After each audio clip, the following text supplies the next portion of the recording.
Walking up this street 2 years ago was the proudest moment of my life.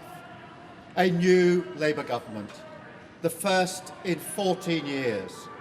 A page in our country's history turned after years of disappointment and despair. The chance to change the lives of millions of people for the better. That's what I came into politics for. The journey to that point was not easy. 6 years ago, I inherited a Labour Party that was politically, financially, and morally bankrupt. I was told time and time again that my party was finished, that we were consigned to history, that a majority at the general election, let alone a landslide majority, was impossible.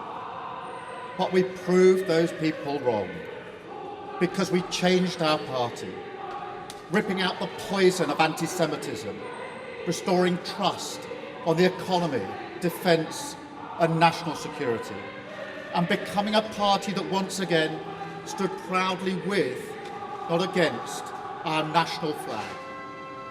The hard work of change was with a singular purpose, not power for power's sake, but to change Britain for the better, to build a fairer country with dignity and respect, where everyone is seen, everyone is valued, wealth and opportunity for all, not just the privileged few. And look at what we've achieved in just 2 years.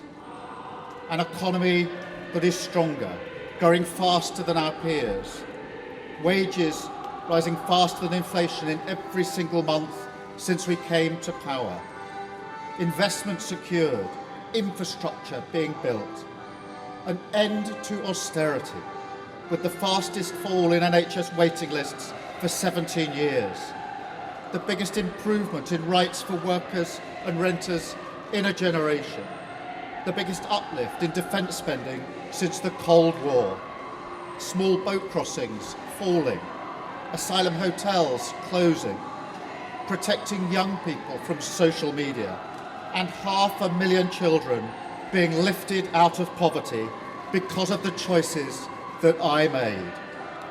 Our reputation in the world restored, with Britain once again standing up for decency, respect and the rule of law, securing trade deals, standing with Ukraine, standing up for our values and rebuilding our relationship with our allies in Europe. Change promised by a Labour government, change fought for by a Labour government, change delivered by a Labour government. But I know the question being asked now is not who was best placed to change the Labour Party, to take us into power and to begin the vital work of improving lives for millions of people. Those questions have been answered.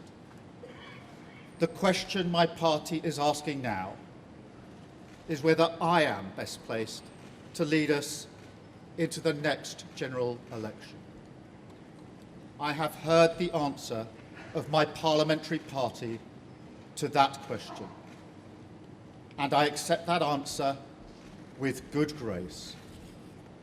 Every decision I've taken has been about putting the country I love first. That is why I will resign as leader of the Labour Party. I have spoken to His Majesty the King this morning to inform him of my decision. I will ask the National Executive Committee of the Labour Party to set out a timetable with nominations opening on the 9th of July and completed by the summer recess. In the case of a contest, this will ensure a new leader is in place before Parliament returns in September. I will remain in post as Prime Minister until the contest is complete, and I will do everything I can to ensure an orderly handover of power.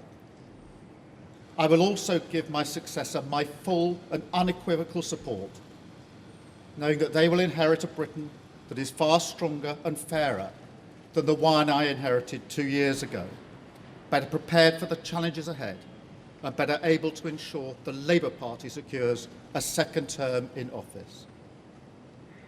I want to thank all of those friends and colleagues who have been at my side for these past 6 years or so, for their incredible commitment, service and support. I want to thank the brilliant Number 10 staff and our country's extraordinary civil service who dedicate their lives to public service. And when I leave the biggest job in the country, I shall spend more time on the most important job, being the best husband I can to my fantastic wife Vic, who has been a rock by my side through good times and bad, and being the best dad I can to my beautiful children, who are my pride and my joy. Thank you very much.